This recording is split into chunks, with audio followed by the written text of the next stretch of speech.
first things first. What do you think of the draft? That was topic number one. So Yeah. that was Well, topic number one. We can wait No, that till was that. it. No, that was it. Yeah. We can get right into it. I mean, I think obviously Kolek thought he was going in the first round. We all thought Phoenix probably made the most sense. Kind of disappointed the Bucks didn't take him. That would have been kind of fun. Yeah, that would have been fun. I know there's a lot of people a little upset about that. I think, yeah, the Bucks pick. I don't think we'll really know. That was a questionable one too, but they're obviously playing the upside, and unless you're, 17 or 18 or 19, it looked like you weren't going to get drafted in the first round. So it was kind of a, and they really dragged it out. I mean, it was 3 hours for 30 it's the first time picks. they've done it over 2 days, right? Yeah. Yeah. And then yesterday, I didn't even realize the timing of it. Like, Kolek was picked at 2 p.m. or something like that. I missed it too. All of a sudden, I got a notification. Yeah. Right? Yeah. So no, I think it makes sense. I think he summed it up pretty good. Like, it makes, like, why would he get picked in the first round? He wasn't recruited, went to a small school, ended up at Marquette. So it's it'll be a good story. But for him to go to the Knicks, I think is awesome. He joins Villanova, the Villanova team that's on the Knicks right now. They got 4 of their guys. And then Oso getting picked 40. That was, I guess I didn't realize, he's going to go that high. So that's pretty cool for him too. I didn't either. I think it's good for him, right? I mean, I think he didn't finish as strong as he could have, right? I don't think that helped him, so I was a little surprised to see he went as high as he did. Yeah. I think he's got an incredible upside. For sure. Winning matters, right? Like, you win, you're on good teams. I mean, like, your chances of getting drafted. Yeah, exactly. I mean, you look at, UConn. I mean, they had, it's just, it is kind of, it's kind of crazy to see it. So, with all the, especially the Eastern Europe players now, right? That didn't exist years ago. I mean, it was an exception. Now it's almost a rule. Yeah. Yeah. No, it's fun. It's fun to see. It's just, I feel like all 60 guys have the same script that they say when they get interviewed, though, like they're a hard worker, they're a winner. It's just like, okay, yeah, we know. Yeah. So, no, so the draft was number 1, and then 2, getting extremely political and controversial, from the debate last night. Not sure if you had a chance to watch the comedy show, but we watched it. My goodness. Yeah. We're just going to talk about the golf part. The handicap part. I'm getting my boys to bed. They were up late, and that part comes on, and I'm watching it on my phone as they're like dozing off. I don't think I've laughed that hard by myself. So this morning I pull up my phone, and someone looks up their handicaps, and it shows Trump at like a 2.5 or 2.7 and Biden at a 6.5. And it's like, really? I would be willing to bet everything. I mean, it makes sense. It makes sense that they're politicians. Let's put it that way. Like, there's no chance. It's unfortunate that that's probably the most educational part of the whole time. I know. You spend 90 minutes, and that's the big takeaway, right? I know. I feel like they have the only way they're both a 2 or a 6 is, what was that one Farmers Insurance commercial, I think, where like the person hits it out of bounds and like the dog throws it back in the fairway. Like that's all I was thinking about the whole time. You're all kind of crying, laughing. You gotta look for the silver lining somewhere, because you could easily walk away from that last night of, okay, so this is the best we got. I know. My son was, he saw that I was watching it, and he's asked me what I was watching. He's 6, so I just was explaining to him. He knows we live in the United States. There's a president there, and kind of just explained to it in 6-year-old terms. And he just looked at me and he's like, those guys are too old. I'm like, you're not wrong. No, you're not wrong. Yeah. Yeah, it was brutal. So we definitely do not need to stay on that topic. Would like to move on and kind of forget about that. Is covering it today, right? Exactly. All over the place. Yeah, that's not my specialty. But no, wanted to get into, obviously supply chain, get into Marquette, get into, your new book and see how it goes. So, outstanding. We've had a podcast before, but this one, a little different format, more so focused on the industry. So Do you want to just talk through, I mean, your background and how you got into the supply chain um, industry, Sure. and from HK to Dematic, and just kind of talk through that? Yeah. Yeah. Good place to start. I'd say the story behind it probably started earlier when I attended Marquette, right? Born and raised in this area, and my parents were very encouraging. Like, Jimmy, you should go to college. Right? It's the thing to do. And I'm like, okay. I probably wasn't as to say with it as many kids are nowadays, right? So I said, sure, where should I go? And my parents said, well, Marquette's a great school. You should go there. So it was literally the only school I applied to and got in. And then second decision was, what do you study? And I happened to be okay with math. So it was, okay, let's do engineering, which is what I did. And realized through that journey when I graduated, I love the concept of engineering, the problem solving, the technical stuff that goes with it, but I didn't want to be an engineer. I had some internship experience, and I'm like, man, this is not me. If I have to do this the rest of my life, keep me now. So my escape valve at the time was there was this small consulting division forming inside of this tax and audit firm called Arthur Andersen, and I joined what they called MICD, Management Information Consulting. And it was, if you think about this, this was the late 80s. And I was, computers were just coming into the market, affecting business, an ability to use computers to drive productivity and improvements. And that's what I did inside of what became Andersen Consulting at the time and is now better known as Accenture, right? This very large global management consulting firm. I spent 10 years there and had this, it was a great way to cut my teeth on business, right? Getting immersed in a variety of companies, bringing value predominantly from bringing computer systems and new processes to bear, and loved doing it. I was doing a project with Harley Davidson at the time. They were a big client of ours right here in town. And it was during, their large growth period. And they needed a new warehouse and distribution center. And because of the relationship we had, we did this project where, we had to build a greenfield site for them for all their aftermarket. And what was really cool about it is like from ground up, right? We had to create the concept, find the land, select all the technology and build this thing and bring it, make it come to life. And I just loved the work. I fell in love with this really cool stuff. It was probably scratching my engineering itch, right? But seeing how it could impact the business and seeing how it would help Harley continue to grow. It really wasn't a specialty of, of the firm. We did it because of the relationship. So I took that as an opportunity to jump through handling and automation space directly. And I joined HK Systems. Had a really great experience there, really learning more about it. Started in project management, but then moved over into business development. Ran strategy for the CEO, who was a great mentor at the time. And then, really I got into space. It was more lucky than good. I didn't anticipate all the changes that were going to happen in how we consume and how we think about supply chain. But, certainly took advantage of that. We sold to a large competitor called Dematic in, I want to say it was probably 2010, I think. It went from being, sort of a leader in a smaller company to all of a sudden thrown into this large global firm. And just an incredible experience there, being a part of that, and really rode the wave of automation becoming front and center in most Fortune 500 companies. Yeah. I had the privilege of leading the R&D team there. It was a great opportunity for me. Again, a mentor who gave me the opportunity to step into that, and just loved it. Right, just really really fun way to provide leadership in a technical environment and seeing the great solutions that we were able to bring to companies around the world. Yeah. So what was, because a lot of this technology, I mean, you talk about it, you're all of you guys that wrote the book. I know it wasn't not just you, but you talk about all the different technologies and the evolution.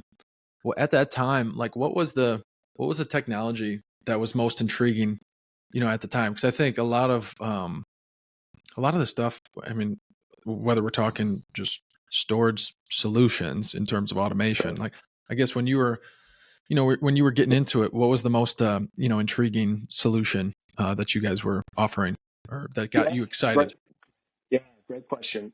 So one of the things that I guess the purview on, having spent, like 3 decades in it. So I got to see it from fairly early on to even where it is now. If I'd say, my first 2 decades in this space was not all that exciting, candidly. I mean, I would say the pace of innovation was not that high. Mm-hmm. I mean, there was some pretty cool ASR's technology has been around for a long time. AGV technology been around a long time, but fairly small in terms of its reach. And there wasn't a lot of money coming into the industry. And it wasn't until, and I credit a lot of this to Amazon, right? I mean, changing the way we think about how we consume changed everything, right? And once we bought into that, it changed the need for everybody to rethink their supply chain. And because of that, there was a lot of interest coming in, right? And the growth that came with that. And all of a sudden, you got this money coming in, right? Private equity companies, venture capital companies, innovators started coming into this space that just didn't exist before. And you started seeing things, instead of just cranes, now you started seeing shuttles, right? And then from shuttles, you start seeing AMRs, right? Mobile robots, and then AutoStore comes along, on top of a grid. Yep. So all of a sudden, the pace of innovation just came at so much faster than it had in the previous couple of decades. It changed a lot of things about the industry, but it also got really cool, right? And then if I would point to one thing, it really, not only were there new, I would say, mechanical and robotic innovations, but it became very evident that the next real improvements in this space were going to be around software. You just can't continue to deploy the technology and not make it smarter, right? And I always told my team, I said, you're limited in the physics by everything that you can do on the mechatronics side, but the software side is almost unlimited. Mm-hmm. And I think one of the big changes we jumped in early was recognizing that, hey, you know what? We kind of looked at ourselves and said, software is going to be really important. We write software like mechanical engineers, not like software engineers. Right. Let's get serious about software. Yeah. Let's professionalize it. And we did that early. And that, one of my co-authors is Pete, and the other one's Miguel. And these guys have great backgrounds in how to bring software to the market. That was a huge opportunity for us in Dematic, right? And we did that early on. I think we got ahead of the game because of that. Yeah. And so one of the questions I had too, and that kind of leads right into it, is what are some of the challenges companies face when they, when they're implementing warehouse automation? Because I think people see the shiny thing, right? They see, and I'm not saying AutoStore is shiny. I mean, it is, it's really cool, but there's a lot more that goes into it. That one specifically on the software, but even a VLM or, pallet runner, like you have to, the software portion of it is a huge piece. I mean, we walk into warehouses that have, AGVs and AMRs they bought 2 years ago, and they never, I don't know how it was possible to spend, several hundreds of thousands of dollars. And that thing is sitting in a crate, back in the crate, in pallet racking because, there were software issues. Yeah. There's a lot of learnings around that. And if you think about the industry, again, if I look at it from 3 decades, it had always been a bespoke industry, right? It was always engineered to order, and to an extent it still is, right? So this I used to say when we first came into Dematic, and we used to do this back at HP as well, is all of our sales guys love to sit down with a customer with a sheet of paper. They love nothing more than that. Let's design this thing out, right? We'll get some numbers, we'll crunch it, and then we'll lay all this stuff out. And software was sort of an afterthought, right? Let's lay this out. Let's put these technologies together. And because of the complexity of the system and the advancement in technology, you could design more complex solutions, like very complex. When I remember when I entered into the industry, a $10 million solution for us was huge, right? Then it went to 20, and then when I left Dematic, it's been almost 6 years now. I mean, it was an uncommon $100 million systems for some of these large shippers. But the sophistication of all the subsystems and how it all ties together, and if your approach is going to continue to be, let's lay all this out, and then we'll throw it over the wall to the software guys, and they'll figure out how to make it work. Yeah, that's a recipe for disaster. Yeah, right? It's just going to take a long time. And I think the needs of the industry and the customers helped drive this were, and we, the approach was always custom because we could. With the demands of the industry and the customers saying, you know what, we don't want that, right? I need a system, but I need it faster. I'm not going to wait a year and a half or 2 years. I don't want to be bespoke, right? I'm going to get boxed in, right? And so I think that really caused a lot of the, larger players, we got to figure out how to standardize and modularize this, more so than ever. Yeah. And that's not to say that it doesn't always require some levels of customization. It's the reality of it. But you got to limit that. The industry that I always pointed to that I thought went through that maybe 10, 20 years ahead of it was warehouse management software. Mm-hmm. Right. Like when I participated in that market for a period of time, and that was the day, you'd show up, you'd have some kind of code as a starting point, and you'd back the bus up, and a bunch of 20 people would land on site, and you'd literally write all the software on site. Yeah. Voila, at the end of, whatever period of time, you've got some kind of warehouse management system. Then it became more packaged, right? The likes of the Manhattans and these others came along and said, this is ridiculous. We're going to productize it, make it more configurable by industry. And everybody won when that happened. Yeah. They got better software. They could charge license fees versus throwing a bunch of people at it. So more profitable for them. The customers got a more robust, proven system. They could get the system faster. And in some ways, and although more difficult, that's what the automation space needed to go through. It needed to go through more of that standardization and modularization to continue to improve. And I think it's gotten better. It's certainly not where I think it needs to be. No, I agree. And it's like, you could go through years of, conversations, a year, 2 years, and then you're waiting another year. And it's by the time you do that, things are changing out there. Definitely will have changed. If you're a company, that's what acts against history, the history over time. You can spend $1 million on this big, complicated, integrated system. But what do you do when the demand changes, right? When your order profiles change, new products come along. There's a variety of things that can change. And I think with some of the early knocks in the space, rightly so, was lack of flexibility. Yeah. You kind of build this monolithic thing you bolted to the floor. And it may not be solving the problems that it was supposed to solve, right? Yeah. That's a danger. Yeah. So if you're a company that, whether you're a startup or, you're 20-year-old company that's been, fairly static, right? They're just have pallet racking, they might have shelving, maybe a little flow, some light conveyor. What advice would you give to companies as they explore automation? And it's really, I think that's the job of company like ours, like Dematic, like all the other people that are providing these solutions to help, walk through, all the different solutions. But if you're if you're talking to the end user, what, from the get-go, you have that first meeting, what advice are you giving them? Because there's so many different ways you could take it.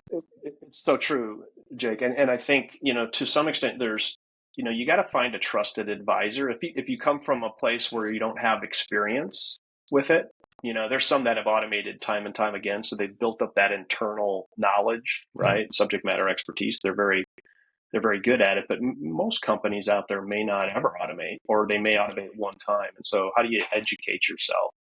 And I think finding a trusted advisor who can help you think through that process and not get enamored with the bells and whistles, but really focus on, I call it an automation journey. Yeah. Right. For many, we used to talk about this. We'd have, we use this term like automation kindergartners. It's okay to start there. Pick a problem that needs to be solved, and you can bring in a point solution to help solve that and learn and get real value from it. You don't always have to go build, this all encompassing solution to solve the entire problem. Yeah. Yeah. Little pieces at a time. Yeah. And you can educate yourself along the way in the process of doing that. So, no, that makes sense. Yeah, and have them help you along that. Yeah, no, it's doing definitely homework, right? You do your homework, you find the right people, and if it's something that is going to be part of the journey of that organization, I think the fundamental discussion is this a core competency, right? Is logistics and distribution a core competency of who we are and what we need to be for our customers? If the answer to that is no, that's why 3PLs exist, right? You can form a partnership with a third party logistics company and have them provide expertise to that. If you say yes, you're going to be world class at it, because it's no longer, again, I saw this in the whole journey that I was on. Automation and logistics and distribution used to be an afterthought, right? It didn't have a seat at the C-suite table. Well, now everybody realizes that it is a huge part of the experience. Yep. And so if you're gonna own that part of the customer experience, which many want to, then you better be good. You can be excellent.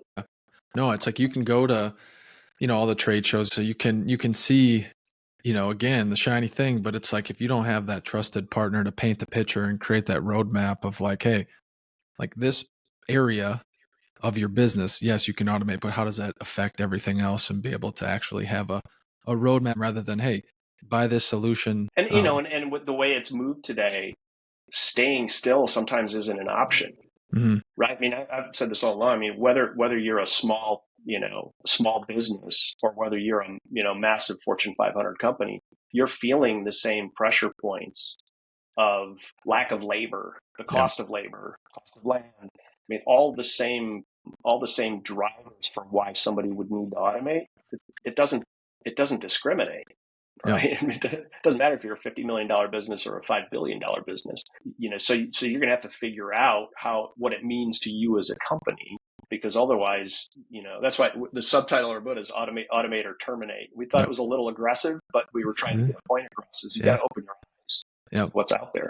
Yeah. I mean, you start off the book, speaking of fast orders and, expectations of the consumer as, somebody orders at 8 o'clock and they get it at 4 PM. I feel like everyone that has Amazon, has Amazon Prime, and they place the order and you get an order in, 2 hours. It's like people think it's incredible. I think more and more people I think their thought kind of stops at like, like, how is this even possible? So people are thinking about it, but I don't, not many people actually, dive in deep or, read a book like yours to, understand, like, how is this even possible? Actually, that story is a true story. So I know. I've been in the space for a long time, right? And even I was blown away. I thought, okay. And that was one of these things where I was buying my wife loves espresso and lattes and stuff. I thought this would be a great gift. So I was with my son. I said, let's go on Amazon and see what they've got. We found this machine, and it was not a cheap machine, right? It's a high-end Italian. I'm thinking, all right, well, I got plenty of time. I was a good husband. I thought ahead of time. Yeah. And, literally it came that afternoon. I thought, really? Amazon's got a, multi-$100 espresso maker sitting within a few miles of my house, and they're ready to deliver it. I mean, that's interesting. Right? That even surpassed my expectations. Yeah. Right. No, it is crazy. I mean, it's anything, and now it's the expectation for everything. I mean, it is, and I see it generationally, right? I mean, a good, really good story that I used to tell early on, and when it started you could see the sea change. My daughter was probably 14, 15, and so this would have been in the 2014, 2015. You go to the door, right? And this is where the volume of Amazon packages are starting to, creep up on a daily basis at my doorstep. I'm like, this is crazy. Right? And I open this package, it comes in this envelope, and it's one stick of lip balm, Burt's Bees. Right? Yeah. I'm like, I go to my daughter, and she's like, oh, that's mine. I mean, she literally was, she's sitting on the couch, right? Like, oh, I need some lip balm. She doesn't think anything else other than I'm just going to go on Amazon and order it. They trained a whole generation to consume differently than certainly I did when I was growing up. I'm like, this is a game changer. Yeah. It's so funny because we, in our neighborhood, it's a mix of, people that are around, my wife and myself's age with young kids. And then there's, people that have kids that have probably graduated college, right? So older than us. Mm-hmm. And you see the Amazon truck, pull into all of our neighborhoods or into all of our driveways, right? And it's like, it's so funny to see, like, Amazon will not pull in to theirs. And they made a comment when we first moved in, like, wow, and they're there every day. And it's like, we got 4 little kids at home, like, to pack up the kids to go to the grocery store to do a quick run, or you have it there at, 7 a.m. It's like, why wouldn't you do it? Right. It is funny. Speaking of the different generations, the baseline. Well, and think about how that's rippled through, Uber Eats now, right? Yeah. Like, why go out to eat when I can have somebody, pick it up for me and deliver it to my door, right? Yeah. So it's just rippled through so many things. So you see this now sea change of how we consume as consumers, and I don't know if that's going to change anytime soon. No, right? I think it's only going to get crazier. But the storm that created, when you think about all the supply chains, the typical supply chains at the time when this started happening were all designed around, B2B. Yep. It was, how do I ship from this warehouse to a retail store? Right. And so, that really created an incredible amount of change in the needs of what goes on inside these distribution centers. It became incredibly complex. Mm-hmm. So much more complexity than just shipping a case, once a week to a Walmart. Totally different, right? Yeah. Yeah. You're talking about the chapstick.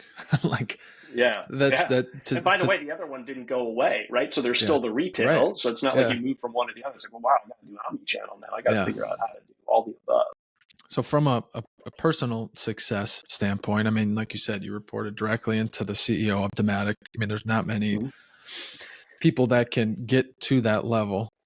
I guess, how did you go about learning along the way?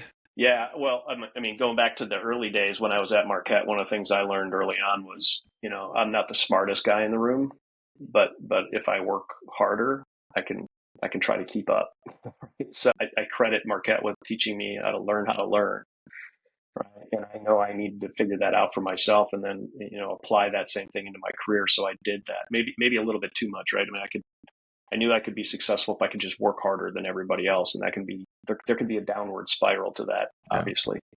But like so many people, I mean, I credit so much to the people that surrounded me along the way. And to your point, great mentors. I mean, I had a great mentor early on at Anderson when I was there, who really taught me what it's like to be a leader. Right? What does it mean? Everybody says that I want to be a leader, but to really understand what the essence of leadership is, and how to do that with grace, and how to do that with an understanding of, we want to get results, but it's all about the people you're bringing along on the journey. And so having a mentor like that early on was game changing for me. I led R&D. I led a bunch of engineers around the world doing very technical stuff. I said over and over, we're in the people business. I don't care what your job is, you're in the people business. So learning that early was very important. And then along the way, just, I worked for, as I said, the CEO here in HK, and he taught me what it's like to lead a company and how difficult it is. Right? You have to make tough decisions. That's what leadership's about. Sometimes making unpopular decisions, right? So I saw how to do that in a way that I didn't anticipate. And one of the guys, when we were acquired, and I came into Dematic, but the CEO there at the time was a European CEO. His name's Roar, and I'll never forget Roar. We're still friends today. I mean, Roar took a bet on me. Right, just came along with the acquisition. Yeah. And he opened a door for me and said, I'd like you to do this and take this role. And candidly, I was scared. I'm like, that's way bigger than what? I mean, it's a global role. I didn't work globally, right? So I had a lot to learn. But the fact that he demonstrated a faith in me meant that I would work as hard as I needed to make sure that decision wasn't a bad decision for him. Yeah. Surrounding, with just great mentors. And the thing that I would go say, one of my strongest beliefs is, don't ever be afraid to hire better than you. Right. And I learned that early on in my Anderson days, because it was a people machine. Right? I mean, if you think about what Anderson is, it's all about the quality of the people that they invest in. So I learned that early on, but I carried that with me throughout my career, and I was never afraid. I would often ask myself the question, if I'm hiring this person, would I work for them? And if the answer is yes, then it's an easy answer to hire. Right. And that made my life a lot easier. Right. When you've got really I've never heard that. Smart, talented people. I mean, my two co-authors are two examples of that. Right. And they're outstanding. And I mean, it's just so much better to do work that way. And for some reason, I think it's probably an ego thing where it's like, hey, you feel threatened. Yep. But inside the organization as someone who knows how to find talent and bring talent on and be open-minded to that, I think that's an incredible value.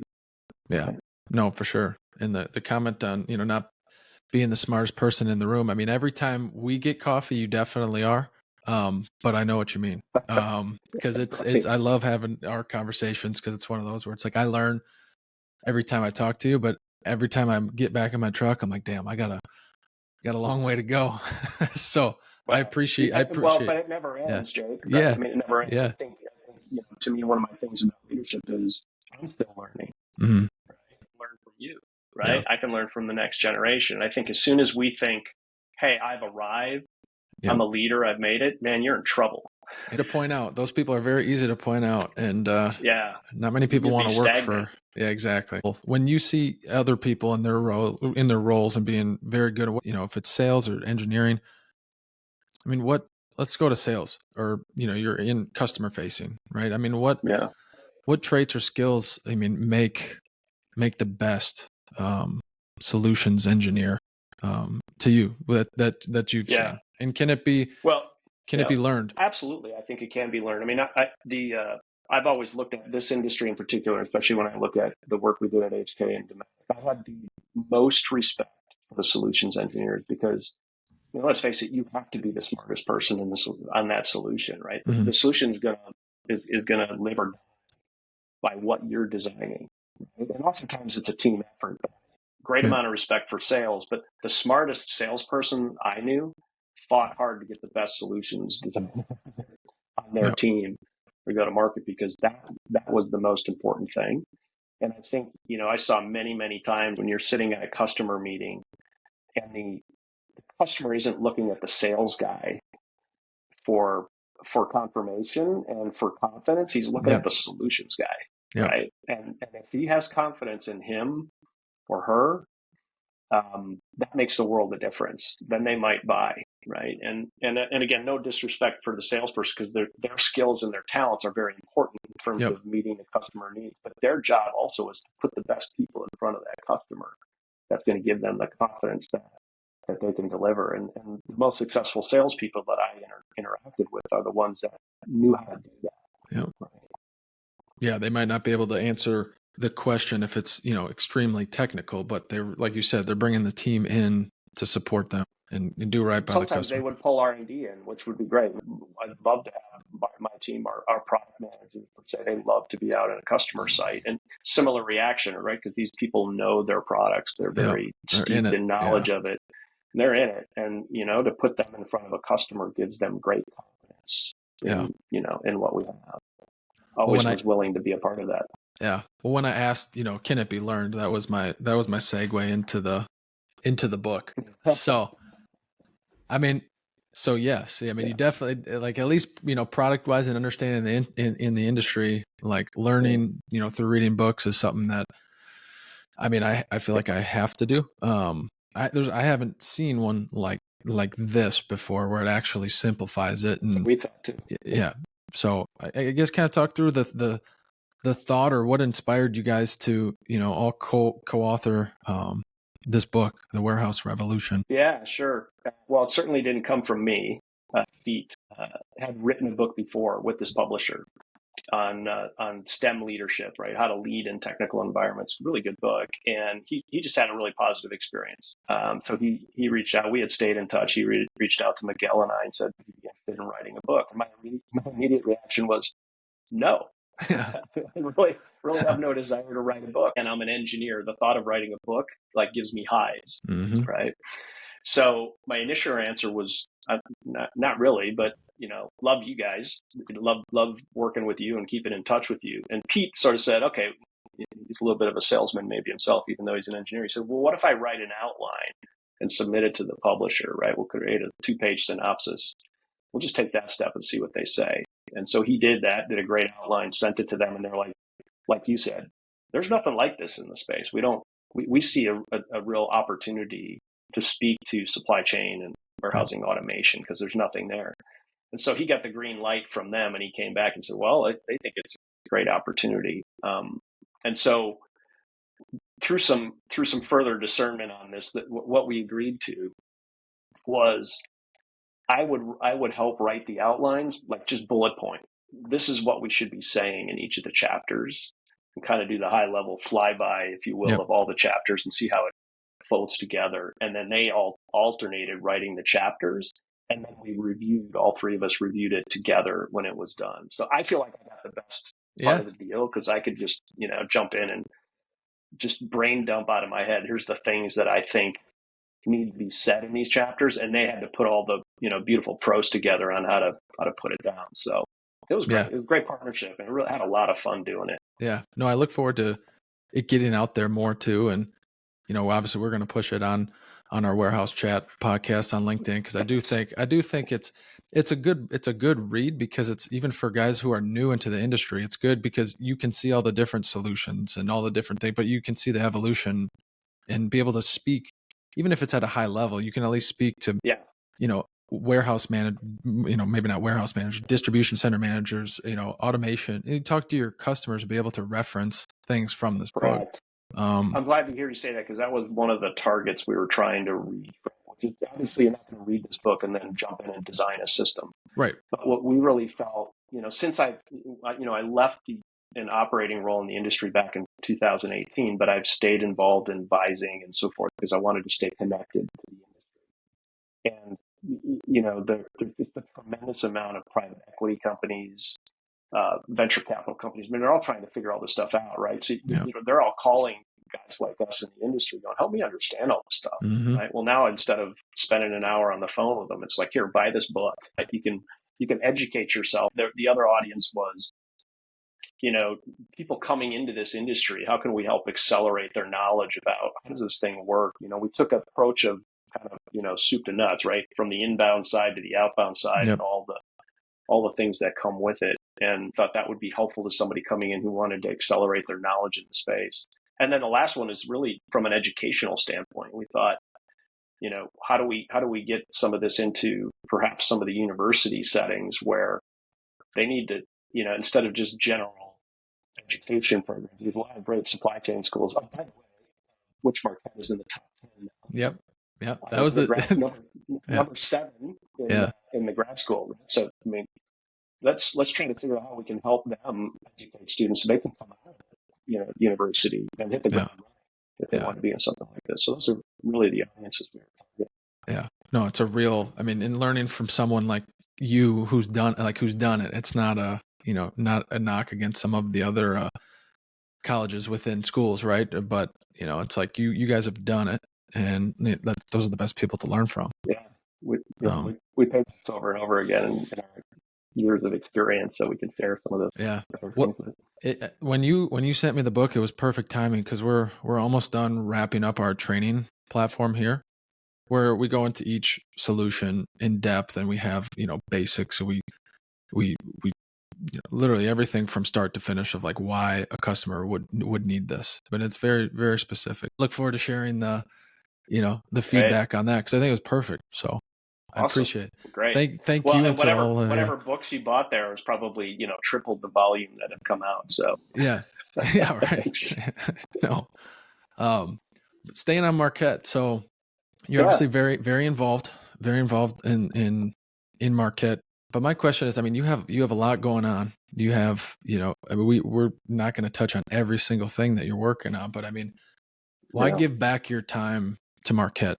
I know that's a very pointed question, but I mean, why do you do it when you have so many other things that you're working on that takes up your time? I think back very fondly of my time at Marquette. I mean, for me, coming from fairly modest background on the South Side, and going back to the conversation I had with my parents, and it just reminded me of that part of that conversation is that it was a lot of money to go to Marquette back in it is now obviously, but even back then for us it was a lot of money, and so I was going to live at home and commute, and my parents were like, "No, Jimmy, you're not living at home. You're going to go live on campus." And like the wisdom of that. Now, I don't know if they know what they put me into, but the wisdom of that to give me the full experience at Marquette, I'm still grateful for. And the reason why it's easy for me to give back is I look at that 4 years of my life as it changed the trajectory of who I am today. And it's not just professionally, right? It's certainly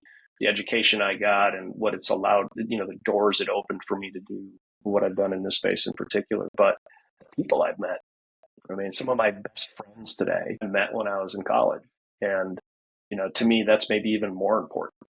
And it not only taught me about myself and what I could do and what my limitations are, but it taught me about who I needed to surround myself with, right? In terms of the people that I wanted to do life with. So I've always looked back on my experience at Marquette with fondness, and staying in the area and living here, there's no excuse not to become involved. It's funny because when I was there, let's just say the environment there was a little, safety was always a concern, right? I mean, I lived on 18th and Kilbourne my last 2 years and saw all kinds of things that I never saw on the South Side. And I thought, if I have kids, especially if I have a daughter, I'm not sending them here. Well, lo and behold, many years later, my daughter goes to Marquette and had a very similar experience to me, right? She got a great education, but more importantly, she met some great people and friends that I can see being in her life forever. And that's what you hope for, right? So long-winded answer, but Marquette perfect. was so instrumental in my life in terms of who I know now to my daughter and have her go through that. And now my wife and I, and this, right? I mean, we're at every game. Yep. No, we see you there. Yeah, pretty much hard to miss us at a game. So we're really plugged in. Yeah. Right? No, it's awesome. Between all the things that you have going on, and if you want to go into detail, with everything that you've talked about, you have obviously a lot of your time is focused on halftime, right? And in that, and Escala, we've talked about that before. Of all the things you've done and all the things you're currently still doing, I mean, what's the most fulfilling? I mean, I imagine the answer is probably different today than it was, 20, 25 years ago. That's a deep question. I know. I wanted to end on that one. It's good. I will tell you from where I'm sitting right now. I mean, and this is part of what Halftime helped me to realize. Halftime is an organization that helps people think, maybe what's next post career. Because I really felt like, when I left in 2018, I was, 52. I felt like I had a gas since I had a lot to offer, but I also felt like my career left me empty in some ways. In many ways, it was pretty selfish. Right? It fed my ego and it fed my pocketbook. I'm not sure how much it fed my soul. I mean, I did it because I could do it well and I could get paid well, and it afforded me a lifestyle that I wanted. I didn't really feel like I was making a difference in the world per se. It's hard to get up in the morning and go, wow, I made Amazon a better company today and feel really good about that, or right, pick another company. Kind of like in the same philosophy of giving back a cat, right? Where can I now? I've been blessed with a lot of gifts, and how can I use that, for the next 10, 20, 30 years to try to make differences where it'll matter. And so what I've been doing now with Halftime, having gone through it and then joined it, is incredible, just to help people see that there's more to life than, just crushing it in the business world or whatever you're doing, but that there's ways to make a difference in this world, which, going back full circle to where we started, Lord knows we need it. Yep. Right? I mean, we need a lot of help out there. It's really a privilege to be a part of that. So helping people see there's a greater purpose to what we all do. Right? And it doesn't mean you have to leave your job. It just means maybe you do your job a little differently. Yeah, right? Just be aware. Just be aware. Being aware. What gives me an incredible amount of joy in what I do now. Yeah. And, versus waking up in the morning and going, oh, I got a flight to Europe and I've got all these meetings and I've got, right. I mean, it was pretty stressful. Yeah. Right? Yeah. No, and I think, and even just conversations that you and I have had, like you probably don't understand it, but you just, telling that and talking about that makes me more aware today as I'm like I'm in the middle of that, so it's like trying to be more present, be more, be aware when I get home, when the kids are coming up to the truck. It's just like it. So I feel like I'm doing a better job, but I know what you mean. I mean, it's a hard, there's not going to be a balance, but I think just, like you said, just being aware. Yeah, it's still hard work, right? There's no excuses for that, right? It's still hard work, but to make sure that there's a balance or a cadence in your life that makes sure that it doesn't come at the expense of what's really important. I mean, I think, one of the things that exercise that we do, and we ask people, this is kind of an aha for a lot of people, right? It's like, create this list of what's all important to you, right? you get the typical stuff that people create in a list, my career, my house, it ends up being a lot of list of stuff. Mm-hmm. Now, when you ask them to create the list of what is really not important, but precious to you, like really precious. Like Mm-hmm. you know what that list looks like, right? Yeah. It's my spouse, my kids, my close friends. They tend to be more relational, right? And so it's pretty consistent that you get that. And then when you ask them, okay, let's break out your time. Mm-hmm. Like, where are you spending your time and how you prioritize? It's incredibly out of balance. I know mine was, right? I was saying, oh, this is what I really value. Yeah. And this is okay. Prove it. Well, let's open up your calendar. It's easy to get consumed in today's success mindset, right? Yeah. To be successful, it doesn't come easy, especially for a guy who said he's not the smartest guy in the room. Right. So you got to put a lot of effort into it. But that success comes at a cost, whether you want to admit it or not. So no, for sure. Helping people understand, hey, how do I balance that better? Yeah. Right? No, and it's like being, like you said, like we talked about being present, but it's like your calendar, your physical calendar where your 2 feet are, but then when you get home, how do you find a way to you're not staring? Check your emails. Yeah, exactly. So, when you've got an installation that the customer's calling about and you're like, I'm trying to have dinner with my family, and it's hard, right? Yeah. So no, it's something that I don't think I will ever perfect, but I think just having these types of conversations, like we said, being aware. So to wrap it up, where can everybody buy this? We'll put a couple links into our posts, but where can you book today? Easiest place would be Amazon. It's out on Amazon, and who would have thought? You just look up Warehouse Revolution, and it'll pop up. And so that's probably the best way to do it. And you can get it delivered. I don't know if you can get it same day. I think they're stocking it. On the road, but not yet. They can get it and publish it pretty quickly. Nice. So cool. I appreciate that. I appreciate your feedback and your support. No, I love all the conversations we have. So I appreciate you coming on, and I know this has been in the works for a little time, but it was awesome.